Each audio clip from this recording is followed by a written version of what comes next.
The county surplus yard had 27 dismantled windmill heads sitting in the weeds behind the equipment shed, and the man running the place called them exactly what they looked like.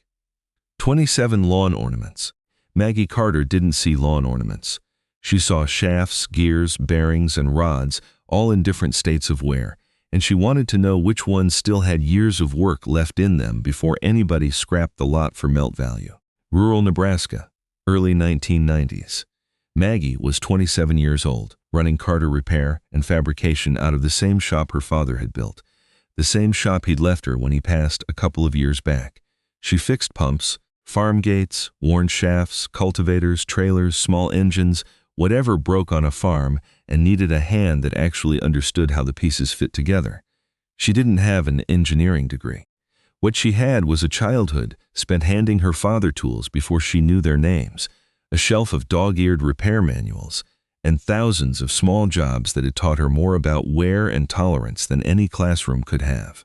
She kept his old 6-inch steel machinist ruler in her shirt pocket, the same one he'd carried for 30 years, his initials still faintly scratched into the steel. Her father used to say that most of what looked broken on a farm wasn't actually broken all the way through. It just needed somebody willing to find out how much of it still worked before deciding to throw the whole thing away. Maggie had heard him say it 100 times over the years, usually right before he pulled some rusted piece of equipment apart at the workbench, instead of sending it to the scrap pile like everyone else in town would have. She didn't always know exactly what she was looking for when she walked into a job, but she'd learned to trust the habit of looking closely before deciding anything.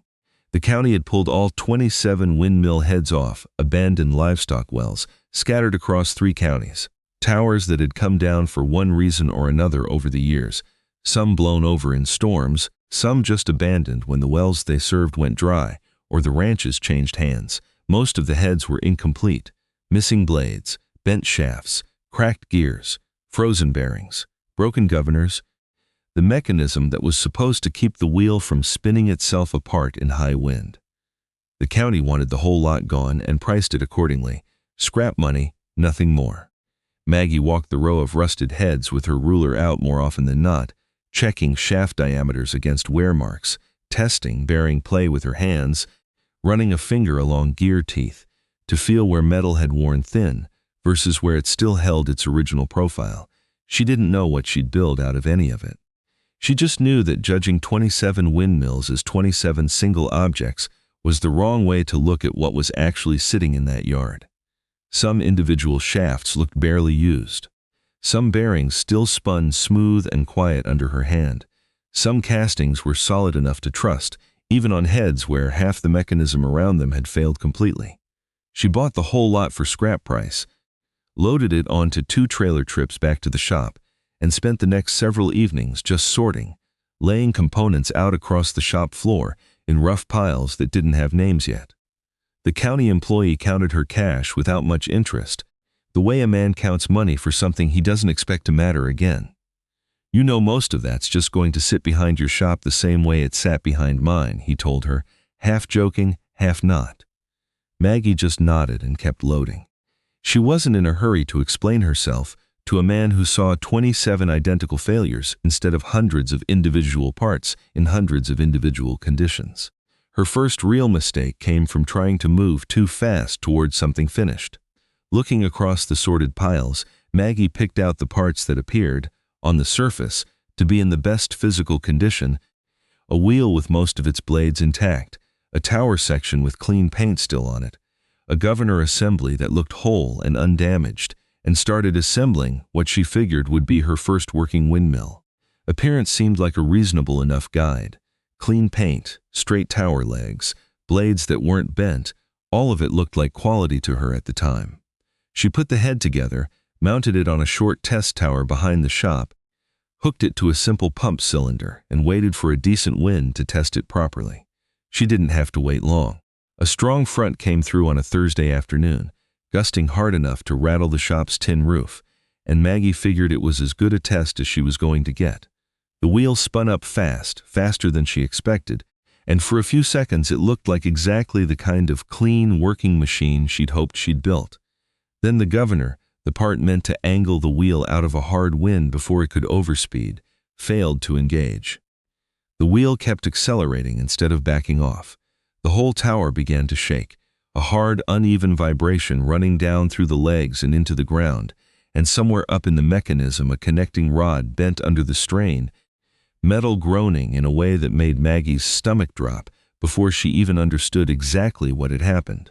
She got to the base and reached for the manual shutdown lever, the furling control that was supposed to swing the wheel edge-on to the wind from a safe distance at ground level. It fought her most of the way, stiff from disuse, but she kept working it steadily until the wheel finally angled far enough out of the wind to lose its grip on the gusts and slow. It stopped. Nothing worse happened, but it could have. Maggie stood there afterward, breathing hard, looking up at a machine that had looked perfectly fine sitting on her shop floor a week earlier. She climbed the short tower once things had settled, pulled the bent connecting rod, and brought it down to the workbench. She laid her father's ruler along the rod, checking the deviation from straight, then checked the governor linkage the same way, measuring play at each joint that should have been tight. The governor she'd chosen for looking whole had a linkage worn well past any tolerance a repair manual would have called safe, worn in a way that didn't show from the outside at all. Clean paint had told her nothing about what was actually happening inside that mechanism. A machine that could turn, she realized, sitting there with the bent rod in her hand, was not the same thing as a machine that could control itself. Power without control was just a faster way to break something. She sat with the notebook that night longer than usual, writing the whole sequence down step by step, the way her father used to insist she document any failure worth remembering. Good-looking parts, assembled without individually testing the mechanism that mattered most, had nearly cost her a wrecked tower and a shutdown that hadn't gone nearly as smoothly as it should have. It wasn't a mistake she planned on making twice. Maggie went looking for help after that, not because she wanted somebody to build the answer for her, but because she'd run out of information she already had. An old service manual from a farm sale gave her some of the theory, terms like furling, sucker rod alignment, and stroke length that she'd heard used loosely before but never really understood in detail. A retired windmill repairman named Otis Vance, still living a few miles outside town, agreed to talk with her after a mutual friend gave her his name. Otis walked through her shop slowly, looking over the sorted piles of components without much comment at first, then picked up a governor linkage from one of her rejected piles and turned it over in his hands. He explained the core of it plainly. The governor had to balance wind force against a counterweight or spring, angling the blades out of a hard gust before the wheel could ever get dangerous. The sucker rod stroke had to match what the pump cylinder could actually handle, or it would rack the whole assembly apart over time. And every joint along the rod run had to stay in alignment, because a little slack in one spot meant the rest of the system was working against itself without anybody noticing until it failed. He didn't tell her which of her 27 heads were good. He told her how to test each part on its own terms and left the actual testing to her. Before he left that first afternoon, Otis picked up her father's ruler off the workbench where she'd set it down, turned it over once in his hand, and set it back exactly where he'd found it. "Your daddy's?" he asked. Maggie nodded. "Man who taught you to measure before you cut is the same kind of man who'd have sorted this pile the right way from the start," Otis said. "You'll get there." Maggie went back through everything she'd hauled home with a completely different eye. Instead of judging whole windmill heads the way she had the first time, she broke every component down individually. Shafts got checked for straightness and wear against her ruler. Bearings got spun by hand, then checked again under light load. Governors got tested on a fixture she rigged up in the shop, watching how cleanly the linkage responded when she simulated rising wind pressure by hand. Gears got inspected tooth by tooth for the kind of wear that wouldn't show until it failed under real load. She sorted everything into 4 rough categories written on masking tape stuck to shop shelving. Usable, repairable. Donor, meaning parts good enough to keep another assembly running even if the piece itself wasn't going anywhere on its own. Unnafe, set aside entirely, never to go back into a working machine no matter how good it looked, sitting on a shelf. What she found, once she'd actually gone through all 27 heads this way, wasn't 27 failed machines. It was hundreds of individual components in dramatically different conditions, some worn past any reasonable use, plenty more with real working life still in them, scattered unevenly across a lot the county had written off as a single pile of junk. Working slowly through the winter, testing one assembly at a time, and refusing to trust an assembled machine until she'd verified every part in it on its own, Maggie built 4 complete, reliable pumping units out of components pulled from that original lot of 27. She made one more change along the way, based on something Otis had mentioned almost in passing. Instead of running each windmill straight to trough pressure, expecting it to deliver water on demand the moment livestock needed it, she set each unit up to fill an elevated storage tank instead, letting gravity handle delivery to the trough later, whenever it was needed, regardless of whether the wind happened to be blowing at that exact moment. The windmills didn't need to be fast. They just needed to work steadily while the wind was there and let the tank do the waiting.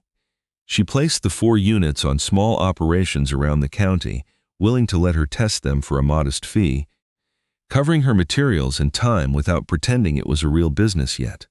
The first to agree was a quiet rancher named Cal Peterson, who'd known her father and didn't much trust anything secondhand, windmill or otherwise. He only let her set up a single unit, one small tank on the edge of his property, telling her plainly he wasn't about to bet his herd's water supply on something built out of a scrap pile until he'd watched it work through at least one full season on its own. Maggie didn't push him. She figured a skeptical customer who watched closely was worth more to her than 3 enthusiastic ones who wouldn't notice if something started going wrong. She kept a running tally in the notebook, the same way her father had always insisted on knowing exactly what a job cost against what it brought in. The whole lot of 27 heads had cost her a little under $200 at scrap price, split now across 4 working units instead of spread thin across nothing.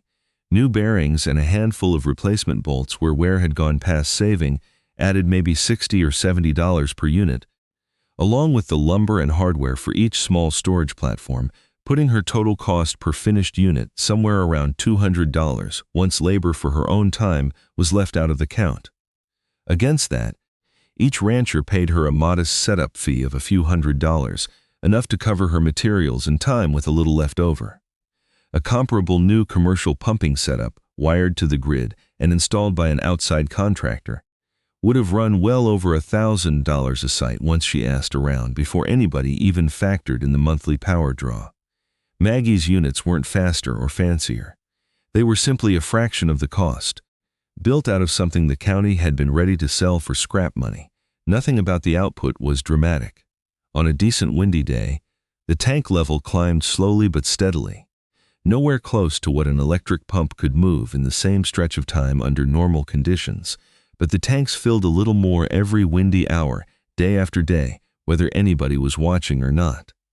The following summer brought a hard, dry stretch to the region, and with it, a run of local power outages after storm damage knocked out lines serving several rural operations in the area for stretches at a time. Electric well pumps on several nearby operations went silent for hours whenever the outages hit, leaving livestock without water until crews could get the lines back up and pumps could catch up. Maggie's 4 windmill units kept turning the whole time, slow and unglamorous, filling their tanks whenever wind allowed, exactly the way they had all along. When the outages hit the operations running her units, nothing dramatic happened because nothing needed to. The tanks already had water stored up from the windy hours before the power ever went down, and livestock kept drinking on schedule while neighboring pumps sat dark waiting for the grid to come back. It wasn't a large volume. It wasn't a miracle. It was just water that had already been moved uphill, sitting there waiting, because a slow machine had spent its good hours doing exactly the modest job it was built to do. One rancher running her units, the same quiet Cal Peterson who'd only agreed to a single tank the year before, called her the second week of the outages just to tell her his cattle hadn't missed a single watering, even with the power out for stretches over 2 days straight. He asked whether she had time to set up a second unit on the far side of his property before summer was over. By the end of that month, 2 more ranchers had called the shop asking whether she had another rebuilt unit worth setting up on their own dry corners. The same county employee who'd once called that whole lot of components lawn ornaments came out to see the units running for himself, walking the fence line slowly, watching the nearest wheel turn steady in a light afternoon breeze. He didn't say much for a while, just stood there watching metal that 6 months earlier had been sitting in weeds behind his own equipment shed.